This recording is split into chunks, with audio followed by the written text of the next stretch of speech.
Hello everyone, আসসালামু আলাইকুম। আজকে আমি আপনাদের সাথে শেয়ার করব একটি রিয়েল হরর স্টোরিটির নাম হলো দ্য গ্রিন রিবন, অর্থাৎ সবুজ ফিতা।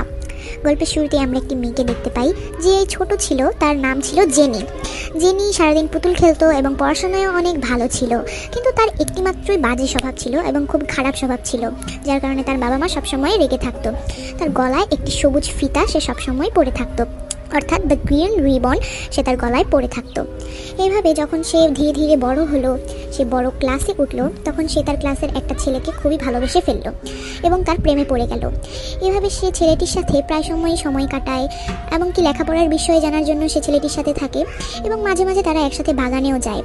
একদিন জেনি দোলনা খাচ্ছিল বাগানের মধ্যে, আর ছেলেটির নাম ছিল আলফার্ড তখন একপাশে দাঁড়িয়েছিল। যখন দেখছিল যে জেনি বই পড়ছে, তখন সে খেয়াল করে তার ওই গ্রিন রিবনটি এবং সে জেনিকে এই সম্পর্কে জিজ্ঞেস করে। জেনিকে আলফার্ড বলে, তোমার গলায় এই গ্রিন রিবনটা কেন দেওয়া আছে? জেনি উত্তরে বলে, এমনি আমার ইচ্ছে করেছি তাই আমি পড়েছি, কেন তোমার কি কোনো সমস্যা? আলফার্ড একটু ভয় পেয়ে বলে, না আমার কোনো সমস্যা নেই, ঠিক আছে তুমি পড়ো। এভাবে অনেক বছর কেটে যায়, সে সেই গ্রিন রিবনটি কোনোভাবেই খুলে না। সেকেন্ড, মিনিট, ঘন্টা, দিন, সপ্তাহ, মাস, বছর, এভাবে ধীরে ধীরে অনেক সময় কেটে যায়, সে তার সবুজ ফিতা কোনোভাবেই খুলে না।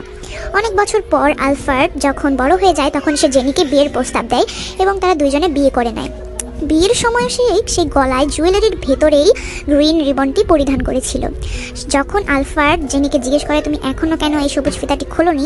তখন জেনি বলে, তোমাকে সময় হলে অবশ্যই বলবো, তোমার নিজের হাত দিয়ে আমার গলা থেকে এটি খোলাবো, যখন সময় হবে তখনই বলবো।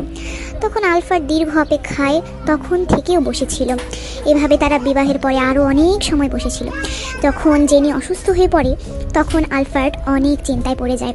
সে ডাক্তারের কাছ থেকে জেনিকে চিকিৎসা করায়। তখন জেনি বলে, এই আলফার্ড, তুমি আমার কাছে একটা মাত্রই চিন্তা করেছিলে এবং আশা রেখেছিলে।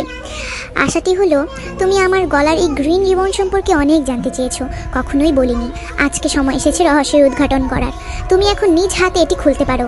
আলফার্ড প্রচণ্ড খুশিতে যখন খুলে, তখন একটি ভয়ঙ্কর ঘটনা ঘটে। তার গলার সবুজ রিবনের সাথে তার দেহ থেকে জেনির মাথাটা আলাদা হয়ে নিচে পড়ে যায়, আর এখানেই গল্পের সমাপ্তি হয়।